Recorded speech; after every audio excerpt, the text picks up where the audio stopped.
Joko Widodo berpidato di Bloomberg New Economy Forum 2025 sebagai anggota Dewan Penasihat. Jokowi menjabarkan serangkaian refleksi satu dekade pembangunan Indonesia dan peta jalan menuju ekonomi berbasis kecerdasan yang disebutnya sebagai babak baru persaingan global. Jokowi mengawali pidatonya dengan mengulas kilas balik 10 tahun kepemimpinannya di Indonesia pada 2014 sampai 2024. Ia menyebut tantangan utama saat menjadi presiden ialah pertanyaan sederhana namun fundamental, yakni bagaimana membangun ekonomi yang kuat untuk 280 juta penduduk. Ayah dari Wakil Presiden Gibran Raka Buming Raka ini menjelaskan pembangunan infrastruktur fisik dan digital menjadi prioritas, sebab tanpa infrastruktur yang kuat, ekonomi tidak akan bisa tumbuh.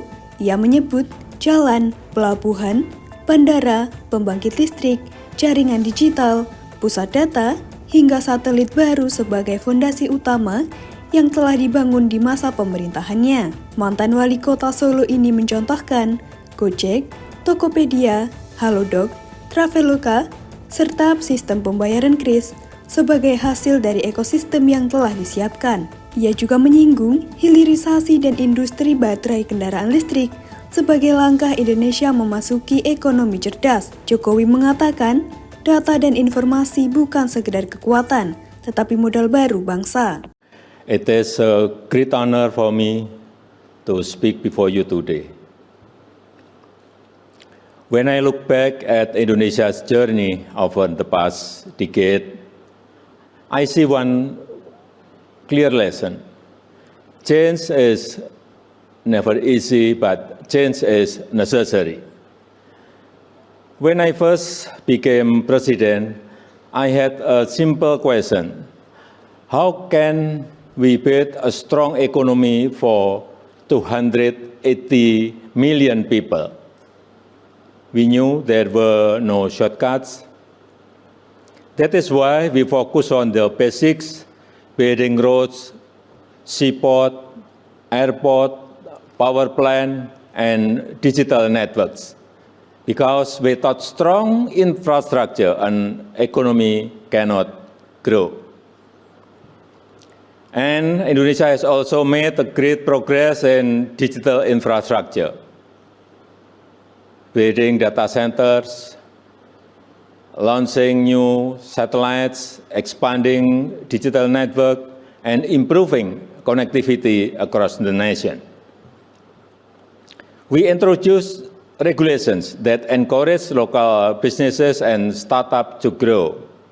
And today, we have strong reason why building infrastructure and introducing regulation are very important before moving into the intelligent economy. First, it is because infrastructure provides the foundation for connectivity, data flow, and technological integration. It is the best backbone that makes the intelligent economy run. And second, with the right regulations, this ecosystem can grow stronger and faster, allowing innovation, technology, and entrepreneurship to thrive together. This is how new opportunities were born.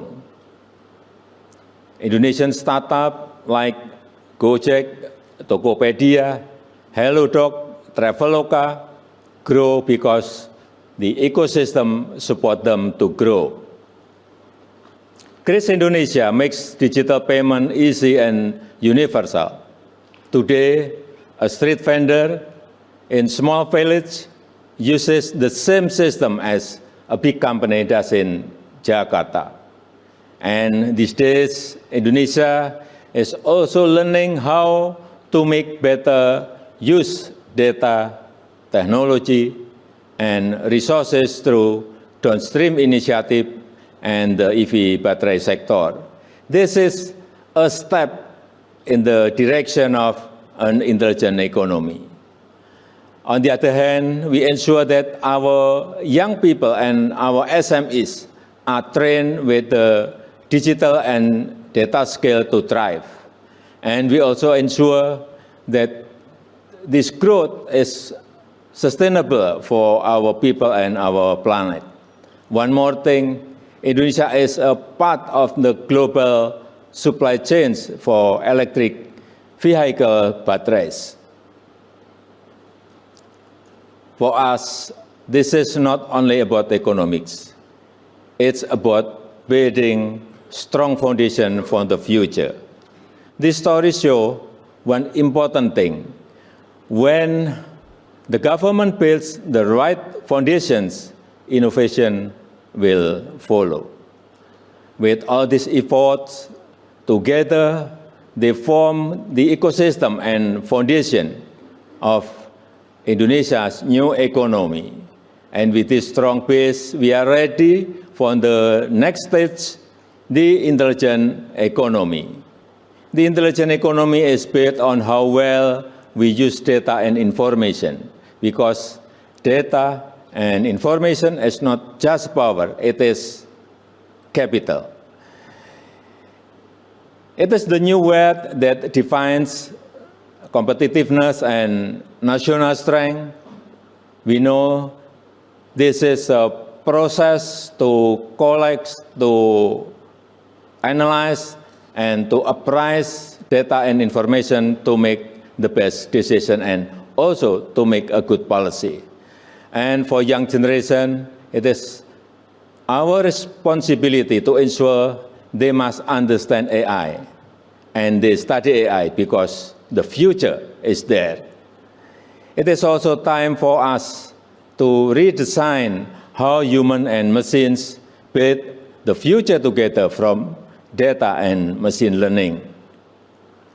The intelligent economy is not only about technology, it is about preparing people. Then, the other big question may arise in our mind. Will job opportunities disappear in the era of intelligent economy? No. The answer is no. I really disagree that job opportunities will disappear.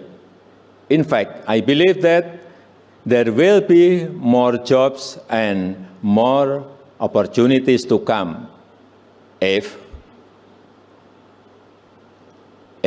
we make sure our people are ready for them. We must ensure that they know and they study AI, coding, algorithm, and also about machine learning. This is something fundamental. We must introduce, we must prepare, we must train them to get good digital literacy and skills. That is why this is not only Indonesia's story, it is also the story of Southeast Asia. Across the region, millions of young people are building startups. Millions of small businesses are moving online. New unicorns are emerging. Southeast Asia is no longer just a market. It is becoming a global force. The next unicorn may not come from Silicon Valley or Shenzhen. It may come from Jakarta, Singapore, Bangkok, Kuala Lumpur, Manila, or Hanoi. On the other hand, by applying the intelligent economy, we should redefine our system. We should redefine our process. We should redefine our strategy to get better income, to get better economic growth, to get better life for the people. For me, this is not only a national responsibility, it is also a call to international institutions like the IMF and World Bank.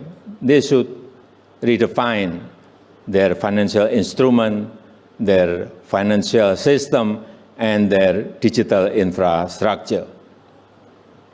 And for the WTO, they should redefine their trade system, and they also should redefine their tariff system. In my opinion, we will redefine almost in all sectors, but it can be from education and then health at first. We must redefine the process, the system, and the strategy so we can grow better and faster.